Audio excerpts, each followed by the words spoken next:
So this whole time, I was in a fight for my life, whether y'all realized it or not.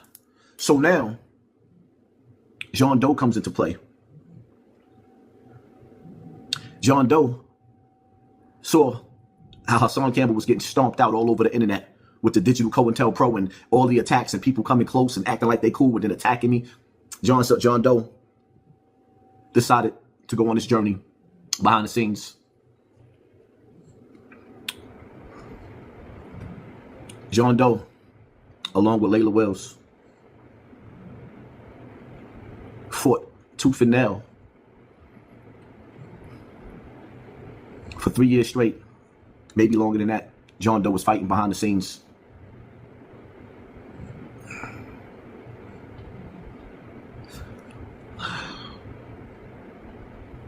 It took a great amount of strength for him to do what he did. Everything that I had to endure, he had to endure without y'all seeing his face. Every slanderous thing that y'all said to me, he had to deal with that. He was a survivor as well, who became a champion behind the scenes. Layla Wells, along the way, fighting tooth and nail to get Afrika Bambatta out of the hip-hop museum, which brings us to Fat Joe. Fat Joe got on his Instagram page and announced to the world that I was an enemy, me and Layla Wells, to hip-hop, and we was trying to destroy hip-hop. This is what Bambatta used him for, to discredit me, and that's what he did. An hour and a half later, a nigga that was making $40 and $50 and $60,000 a month lost my monetization. That didn't even got nothing to do with the donations that I was getting. Lost my momentum, lost my monetization. You talking about a dude that was going live and having 20 or 30,000 people at one time watching me the same way as academics. They knocked me off my pivot. My page ain't never been the same. This is where my problem came in with Fat Joe. KRS-One said we had to make our leaders infallible. And KRS-One got on the internet and told everybody that I was COINTELPRO, I was the police. This is what I had to fight. KRS-One, somebody that I looked upon like he was a hero.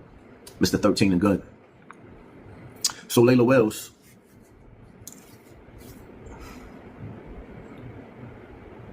a woman that I was paranoid about in the beginning, who turned out to be a champion. Layla Wells is like the illest nigga in Nebraska. Layla Wells is stronger than any nigga that I've ever been around in my life. Because it's easy to shoot.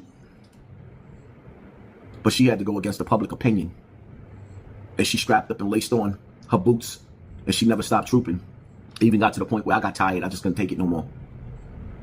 See, what a lot of y'all didn't realize, when that situation came out with Cassie, I went on a drinking binge.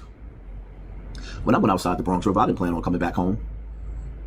I stood there and antagonized the niggas till they came outside. I wasn't supposed to make it back home. That's how I broke down. I was in a mental state. I was in a bad place. The alcohol had me in a bad place. Layla Wells kept fighting, going outside protesting. She fought so hard that the Yankees said if Bambatta came to that hip-hop anniversary and performed, they wasn't performing no more. That's how real it got. Layla Wells.